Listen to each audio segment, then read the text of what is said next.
Hello guys வணக்கம். Welcome to take action. நம்ம இன்னைக்கு எத பத்தி பார்க்க போறோம்னாக்கா, உங்களுடைய லைஃப்ல நீங்க எப்படி ஒரு மணி மேனேஜ்மென்ட் பண்றது, மணி எப்படி சேவ் பண்றது, இத பத்தி தான் பார்க்க போறோம். உங்களுடைய வாழ்க்கையில நீங்க எதனா ஒரு ஜாப்‌க்கு போங்க கண்டிப்பா. இது ரொம்ப ரொம்ப முக்கியமானது ஒண்ணு. 10,000மோ, 15,000மோ, 20,000மோ எந்த ஒரு ஜாப்‌க்கா இருந்தாலும் போயிடுங்க. அந்த ஜாப்‌க்கு போயிட்ட பிறகு நீங்க என்ன பண்றீங்கனாக்கா, அதுலருந்து ஒரு 10% சேவ் பண்ணுங்க. சேவ் பண்ணிட்டு, நீங்க அத என்ன பண்றீங்கனாக்கா, ஒரு 2 வருஷம், 3 வருஷம் சென்னு, நீங்க என்ன பண்றீங்கன்னா, அத இன்வெஸ்ட்மென்ட் பண்ணுங்க. உங்ககிட்ட வந்து வட்டிக்கு கேட்பாங்க பார்த்தீங்களா? அந்த மாரி நீங்க குடுங்க. அப்படி குடுத்தா தான் நீங்க வந்து உங்களுடைய இன்கம் வந்து அதிகமா இன்கிரீஸ் ஆயிட்டே இருக்கும். மத்தபடி உங்களுடைய இன்கம் வந்து உங்களுடைய வருமானம் வந்து நீங்க சேவ் பண்ண வருமானம் இன்கிரீஸ் ஆவாது. ஸோ நீங்க பார்த்தீங்கன்னாக்கா 10% வந்து சேவ் பண்ணுங்க. சேவ் பண்ணிட்டு அத வந்து முதலீடு பண்ணுங்க. இந்த பாபிலோனியன் மிகப்பெரிய பணக்காரன்ற புத்தகத்துல அழகா ஒரு கடன்ல இருந்து ஒரு தப்பிச்சு வந்து ஒரு பணக்காரனா அவன ஒருத்தவன பத்தி தான் சொல்லியிருப்பாங்க. அர்கத், தபாசிர் இன்னவங்கள பத்தி தான் சொல்லியிருப்பாங்க. அந்த புத்தகம் வாங்கி கண்டிப்பா படிங்க. நீங்க ரொம்ப ரொம்ப ஃபுல்லாவே கத்துக்கலாம் நீங்க அந்த புத்தகத்துல. நீங்க ஒரு லைஃப்ல ஒரு பணக்காரனா ஆவணும், ஒரு மணிய பத்தி தெரிஞ்சுக்கணும்னாக்கா, அந்த புத்தகம் கண்டிப்பா உங்களுக்கு யூஸ்ஃபுல்லா இருக்கும். ஸோ நீங்க அந்த புத்தகத்த வாங்கி நல்லா படிங்க. படிச்சாக்கா உங்களுக்கு வந்து எல்லாமே புரியும். ஸோ நீங்க பார்த்தீங்கன்னாக்கா, நானே வந்து பார்த்தீங்கன்னாக்கா 10,000 வேலை செஞ்சேன், பெங்களூர்ல. நீங்க என்ன பண்ணீங்கன்னாக்கா, அந்த புத்தகத்துலருந்து 10,000த்துலருந்து நான் வேலை செஞ்சிருந்தேன். அப்படி பார்த்தீங்கன்னாக்கா, எனக்கு வந்து இன்கம் வந்துருந்துச்சு. அத வந்து பார்த்தீங்கன்னாக்கா, மாசம் மாசம் 9,000 தான் சேலரி அப்படின்னு சொல்லிட்டு ரூ. 1000 எடுத்து சேமிச்சு வச்சேன். சேமிச்சு வச்சு தான் இன்னைக்கு நானு இந்த இந்த மொபைல் ஃபோனே வாங்கியிருக்கேன். ஓகேங்களா? 20 மாசம் 20,000 அழகா. நீங்க இதே மாரி தான் நீங்க காச வந்து சேமிக்கணும். மத்தபடி பார்த்தீங்கன்னாக்கா, உங்களுடைய இன்கம்ம வந்து மத்தபடி இன்வெஸ்ட்மென்ட் பண்ணுங்க. எந்த ஒரு நல்ல ஒரு முதலீடோ அதுல பண்ணுங்க. ஒரு லேண்ட்ல இன்வெஸ்ட்மென்ட் பண்றது, ஒரு கோல்டுல இன்வெஸ்ட்மென்ட் பண்றது, ஒரு பாண்டு இந்த மாரி நீங்க இன்வெஸ்ட்மென்ட் பண்ணுங்க. தயவு செய்து யாருமே லோன் வாங்காதீங்க. லோன் வந்து மிகப்பெரிய டேஞ்சர். நீங்க எவ்வளோத்துல லோன் வாங்குறீங்களோ, அவ்வளவும் உங்களுக்கு வந்து ரொம்ப கெட்டது தான். லோன் வாங்கி நீங்க யூஸ்ஃபுல்லா பண்ணாக்கா, அது வந்து உங்களுக்கு நல்லது. அத நீங்க வந்து பயன்படுத்த தெரியாம வாங்கி, அத நீங்க செலவு பண்ணிட்டீங்கனாக்கா, உங்களுடைய குடும்ப செலவுக்கு பண்ணிட்டீங்கனாக்கா, உங்களுடைய லைஃப்ல நீங்க வந்து அதுலருந்து மீண்டு வர்றதுக்கு ரொம்ப கஷ்டமாயிடும். ஸோ உங்களுடைய இன்கம் சோர்ஸஸ் அதிகமா பண்ணுங்க. இப்போதைக்கு ஒரு 9 டூ 5 ஒரு ஜாப் போறீங்களா? அடிஷனலா சாயங்காலமா வந்துட்டு ஒரு எதனா ஒரு வேலை செய்யுங்க. சின்னதா ஒரு பானிபூரி கடை, சின்னதா ஒரு பஜ்ஜி போண்டா கடை, அந்த மாரி ஏதாச்சும் ஒரு வேலை பண்ணுங்க. இல்ல மத்தவங்களுக்கு எதனாவது ஒரு போயிட்டு நம்ம சர்வீஸ் ப்ரொவைட் எதனா பண்றது, உங்களுக்கு எது பிடிக்குதோ அத பண்ணுங்க. நீங்க லைஃப்ல வந்து கண்டிப்பா வந்து சக்சஸ் ஆவலாம்.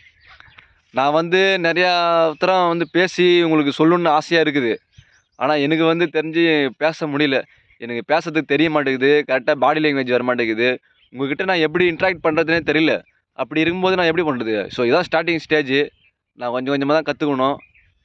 எனக்கு தெரிஞ்சு 3 இடத்துல இருக்கிறவங்க ரொம்ப பெரிய பணக்காரனா இருக்காங்க. நம்பர் 1 பார்த்தீங்கன்னாக்கா, பிசினஸ் பண்றவங்க. இந்த உலகத்துல எல்லாமே வந்து பிசினஸ் தான். ஒரு கார் கம்பெனியா இருக்கட்டும், ஒரு டாடா முகேஷ் அம்பானியோட கம்பெனியா இருக்கட்டும், ஒரு ஜியோ சிம்மு, ஒரு mobile phone, Oppo, Vivo, Realme, Redmi இது எல்லாமே ஒரு பெரிய பெரிய பிசினஸ் பீப்பிளோடைய பிசினஸ் பீப்பிளோடையது தான். இதெல்லாம் வந்து பெரிய பிசினஸ் தான். வேற எதுவுமே இல்ல. செகண்ட் பார்த்தீங்கன்னாக்கா, சினிமா. சினிமாவுல வந்து நெறைய பார்த்தீங்கன்னாக்கா, ஒரு அழகான ஒரு கதை வச்சிருப்பாங்க. அது மனுஷனுடைய கதை தான். மத்த எங்கேருந்து சோர்ஸஸ்லாம் வந்து அப்சர்வ் பண்ணி நோட் பண்ணியிருப்பாங்க. அந்த நோட் பண்ண கதைய வந்து அவங்க ஒரு டைரக்ட் பண்ணுவாங்க. Screen play. ரைட்டிங் ஃபர்ஸ்ட்டு இருக்கறதுலே முக்கியமான வந்து பார்த்தீங்கன்னாக்கா, சினிமாவுல ரைட்டிங் தான். அந்த ஸ்டோரிய ரைட் பண்றது ப ப பண்ணாங்க பார்த்தியா? அவங்க தான். அந்த ஸ்டோரிய கரெக்ட்டா ரைட் பண்ணிட்டு, நெக்ஸ்ட்டு பார்த்தீங்கன்னாக்கா, அத வந்து ஃபிலிம் ஆக்டர்லாம் தேடி, சர்ச் பண்ணி, அவங்களுக்கெல்லாம் இவ்வளோ தான் சேலரி இதெல்லாம் பேசி, அவங்கலாம் வந்து எடுப்பாங்க. தேர்டு பார்த்தீங்கன்னாக்கா, கிரிக்கெட், ஸ்போர்ட்ஸ். ஸ்போர்ட்ஸ்ல பார்த்தீங்கன்னாக்கா, நம்ம இந்தியாவுக்கு ரொம்ப ரொம்ப டஃப்பானதும் கூட இப்போ ஸ்போர்ட்ஸ் தான். அத வந்து நானு தப்புன்னு சொல்லவே முடியாது. ஃபுட்பாலா இருக்கட்டும், எல்லாமே, எல்லா கேமுமே ஒரு டஃப் தான்.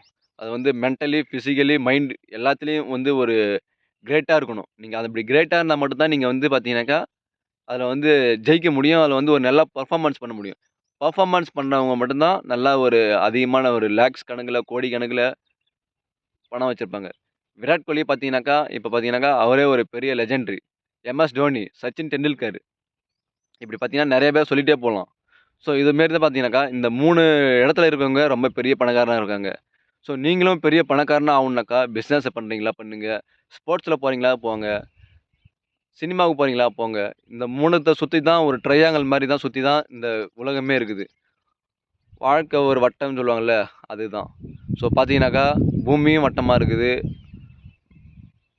வானமும் வட்டமா இருக்குது. ஸோ இதுதான்.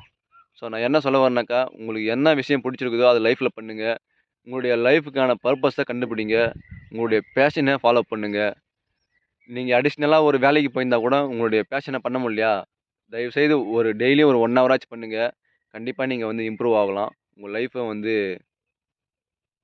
சேஞ்ச் ஆகும். நீங்க வந்து ஃபினான்ஷியலா ஒரு லைஃப நல்லா லீட் பண்ணலாம். உங்களுடைய உங்களுடைய மேரேஜ் நல்லா பண்ணலாம். உங்களுடைய நல்ல ஒரு ஒய்ஃப் அண்ட் நல்ல ஒரு மென் கிடைப்பான். ஸோ நான் இதுதான் சொல்றேன். நீங்க வந்து லைஃப்ல வந்து எதுவுமே வந்து சாவும்போது நீங்க வந்து எதுவுமே திரும்ப வந்தது கிடையாது. நீங்க லைஃப வந்து ஹேப்பியா வாழ்றதுல தான் இருக்குது. ஹேப்பியா வாழ்ந்துட்டு இந்த உலகத்துக்கு உங்களால என்ன முடியுமோ, அத பண்ணிட்டு நீங்க போய்க்கிட்டே இருங்க. இந்த உலகம் உங்கள எப்பயுமே ஞாபகம் வச்சுக்கும். இந்த உலகத்துல நீங்க எதுவுமே பண்ணாம போயிட்டீங்கனாக்கா, உங்களுடைய சாவு கூட திருப்தியா இருக்காது. இத மட்டும் செஞ்சுருங்க. எப்படியாவது இந்த உலகத்துல ஏதாவது ஒரே ஒரு விஷயத்தையாச்சும் இன்னோவேஷன் பண்ணி, ஏதாவது ஒரு விஷயத்த கிரியேட் பண்ணிட்டு, இந்த உலக மக்களுக்கு அத இன்ட்ரோடியூஸ் பண்ணிட்டு, உங்களுடைய லைஃப ஃபுல்ஃபில்லா வாழ்ந்துட்டு போங்க. இதுதான் என்னுடைய வேண்டுகோள். Thank you so much for வாட்சிங்.